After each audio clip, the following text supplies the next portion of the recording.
ایک عورت بیٹھی ہوئی ہے، 20-22 سال کی عمر ہے، مصر کی شہزادی ہے، کبھی صفا کبھی مروہ، کبھی صفا کبھی مروہ، 7 چکر لگائے۔ ایک ہی اللہ تبارک و تعالیٰ کی ہم سے ایک ڈیمانڈ ہے، مطالبہ ہے، عبدی انت ترید و انا ارید ولا یکون الا ما ارید۔ میرے بندے، ایک تو ارادہ کرتا ہے، ایک تیرا رب ارادہ کرتا ہے، ہوتا وہ ہے جو تیرا رب چاہتا ہے۔ تو ایک ڈیل کر مجھ سے، فَإِن سَلَّمْتَ لِي فِي مَا أُرِيدُ كَفَيْتُكَ فِي مَا تُرِيدُ۔ تو میری مان لے دنیا میں، پھر میں ہمیشہ کے لیے تیری چاہت کو پورا کر دوں گا۔ وَإِن لَّمْ تُسَلِّمْ لِي فِي مَا أُرِيدُ أَتْعَبْتُكَ فِي مَا تُرِيدُ وَلَا يَكُونُ إِلَّا مَا أُرِيدُ۔ اور اگر تو نے وہ میرا چاہا پورا نہ کیا تو میں تجھے تیری چاہتوں میں تھکا دوں گا، اور ہوگا وہی جو تیرا رب چاہے گا۔ اس مختصر زندگی کو اللہ کی اطاعت میں گزار دیں، جو وہ چاہتا ہے وہ کر دیں، جس سے روکتا ہے اس کو چھوڑ دیں۔ ابراہیم علیہ السلام کی قربانی اسی سبق کو دہرایا گیا ہے، اور اس میں ہمیں یہی سبق دیا گیا ہے کہ اللہ جو مانگے وہ دے دیا جائے۔ آپ اس سے اندازہ لگائیں کہ ابراہیم علیہ السلام رب ہب لی من الصالحین دعا مانگتے مانگتے بوڑھے ہو گئے، اور تقریباً کچھ 84 یا 86 سال کی عمر میں اللہ نے حضرت ہاجرہ کے پیٹ سے اللہ تعالیٰ نے ان کو بیٹا دیا، جس کا نام انہوں نے اسماعیل رکھا۔ اور حضرت ابراہیم علیہ السلام کا مقام فلسطین ہے، وہاں آپ رہتے تھے۔ فلسطین اور مکہ تو اس وقت آباد ہی نہیں تھا، کالے پہاڑ تھے، نہ پانی، نہ سایہ، نہ درخت، نہ راستہ۔ تو اللہ کی قدرت ہے کہ یہ بچہ پہلی بیوی سے پیدا نہیں ہوا، جو تقریباً آپ کی، اگر حضرت ابراہیم علیہ السلام 84 کے تھے تو وہ 80 کی تھیں، اس سے بیٹا نہیں دیا، اس سے بیٹا بعد میں دیا۔ اور نوجوان بیوی 20-22 سال کی حضرت ہاجرہ، شاہ مصر کی بیٹی، اس کے ساتھ اس سے اللہ نے بیٹا دیا۔ تو بڑھاپے کی اولاد تو دل کو پکڑ لیتی ہے، تو ابراہیم علیہ السلام کو ان سے بہت پیار، بہت محبت۔ ایک دم اللہ تعالیٰ کا حکم آیا کہ اس کو یہاں سے اپنی نظروں سے دور کر دو۔ اب کوئی اس کے سامنے انہوں نے لاجک نہیں مانگی، یا اللہ کیا مطلب، کس لیے، کیوں کر رہے ہو، 86 سال کی عمر میں بچہ دیا، اب کہہ رہے ہو آنکھوں سے دور کر دوں۔ کہ جی میرے رب، کدھر لے جاؤں؟ کہا جبریل آئے گا، تمہیں راستہ بتائے گا، اور تم اس کے پیچھے پیچھے چلو گے۔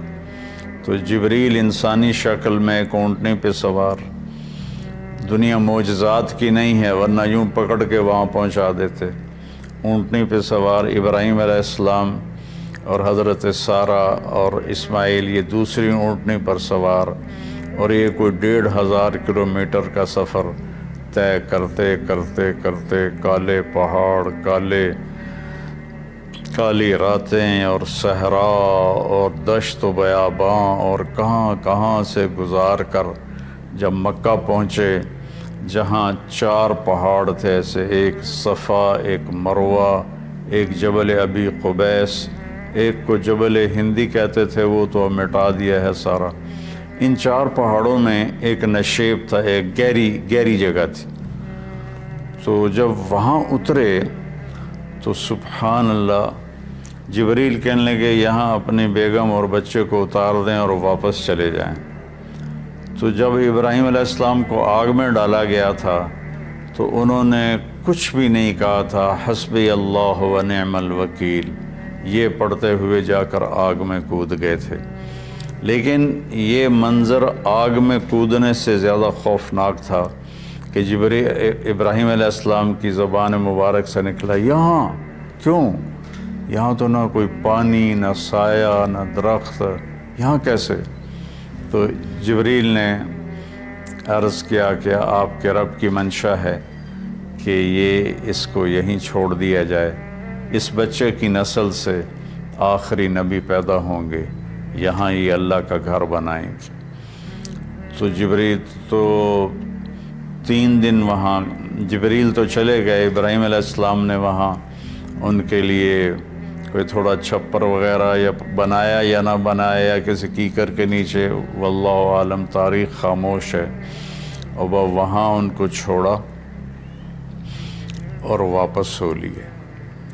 جب واپس ہوئے تو حضرت حاجرہ کہنے لگیں یہ آپ کدھر جا رہے ہیں؟ اور حکم تھا جواب نہیں دینا، وہ خاموش۔ تو حضرت حاجرہ بچے کو گود میں لیا ہوا ساتھ ساتھ چل رہی ہیں، وہ اونٹنے کی رسی پکڑ کے پیدل وہ بھی چل رہے ہیں۔ 3 میل تک وہ ساتھ ساتھ چلتی رہیں اور یہی پوچھتی رہیں کہ آپ ہمیں کیوں چھوڑ کے جا رہے ہیں، کہاں چھوڑ کے جا رہے ہیں؟ تو آخر میں ان کو خیال آیا یہ اللہ کے نبی ہیں، تو کہنے لگی اللہ امرک، کیا اللہ نے آپ سے کہا ہے؟ تو ابراہیم علیہ السلام نے سر ہلایا کہ ہاں، کہ اذن لن یضیعنا اللہ۔ ایک اور حاجرہ نے جنم لیا جس کا ایمان فرشتوں سے بھی اوپر جا چکا تھا، اور انہوں نے تنک کے کہا جاؤ پھر اللہ ہمیں کبھی ضائع نہیں کرے گا، اور اپنے ایک دم ان کی ہمت جوان ہو گئی۔ اور وہاں ابراہیم علیہ السلام اونٹنی پہ سوار ہوئے اور چلتے چلتے پہاڑی پر چڑھے۔ حضرت حاجرہ ان کو دیکھ رہی ہیں، دیکھ رہی ہیں، دیکھ رہی ہیں۔ پہاڑی سے نیچے اتر گئے، یہ بوجھل قدموں سے واپس ہوئیں۔ تو ابراہیم علیہ السلام وہاں جب بچے سے بیوی سے اوجھل ہو گئے تو اونٹنی سے اتر گئے اور پھر اللہ کے سامنے ہاتھ اٹھائے، ربنا انی اسکنت من ذریتی بواد غیر ذی زرع عند بیتک المحرم۔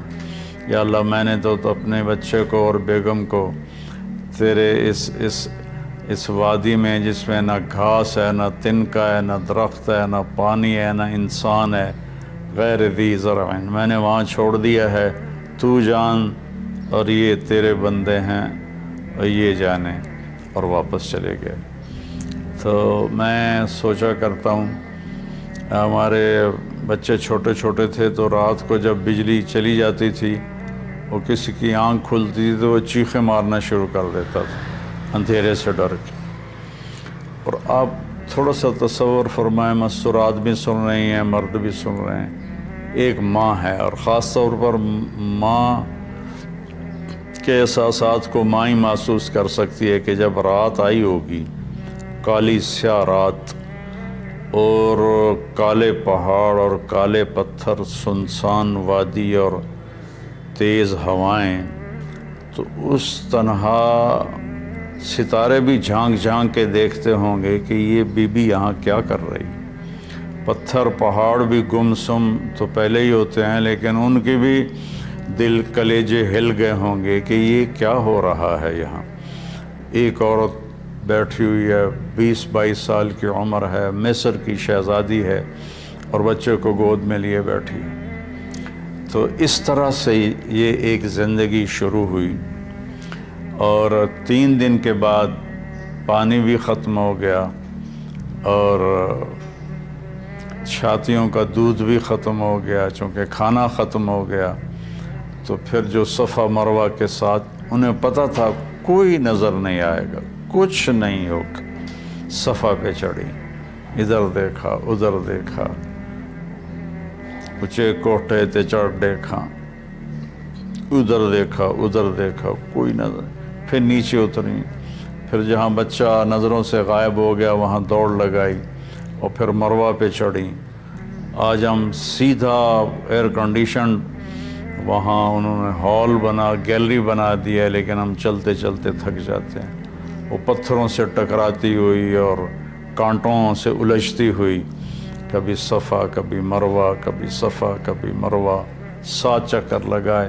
شکر ہے وہ 7 پر ہی تھک کے بیٹھ گئیں، زیادہ لگاتی تو شاید کوئی صفا مروہ کے صحیح کر بھی نہ سکتا، تو پھر وہ گر گئیں اور بے بسی سے اپنے بچوں کی طرف نظریں دوڑائیں کہ وہ نہیں چاہتی تھیں کہ بچہ میری گود میں مرے، کہ میں یہاں مر جاؤں وہ وہاں مر جائے، لیکن وہاں ایک نوجوان کو دیکھا تو پھر ممتا زندہ ہو گئی۔ انہوں نے اپنی پوری طاقت کو جمع کر کے دوڑ لگائی۔ جب وہاں پہنچیں تو وہ نوجوان تو غائب ہو چکا تھا، وہ جبریل تھے انسانی شکل میں۔ انہوں نے پر مارا اور وہاں سے پانی کا چشمہ نکلا۔ دنیا کا سب سے زیادہ چلنے والا کنواں ہے زمزم، اور آج تک اس کے پانی کا سورس معلوم نہیں، یہ پانی آتا کہاں سے ہے۔ تو اس طرح اسماعیل علیہ السلام پروان چڑھے،